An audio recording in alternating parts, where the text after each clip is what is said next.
झोली भर तितलिया हम बैल वाले बहिना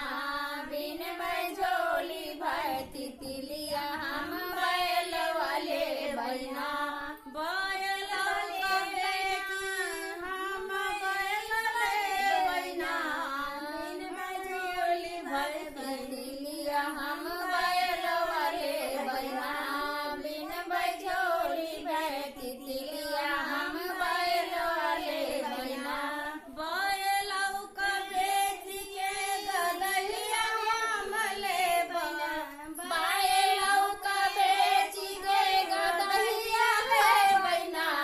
बहु बैगौना गए कपड़ा हम गदहिया ले बहिना बहु बैगौना भर के कपड़ा हम गदहिया ले बहिना बिन झोलिया भर तितलिया हम बैल वाले बहिना बिन झोली भर तितलिया हम बैल वाले बहिना बैलौ का बेच के हम ई वाला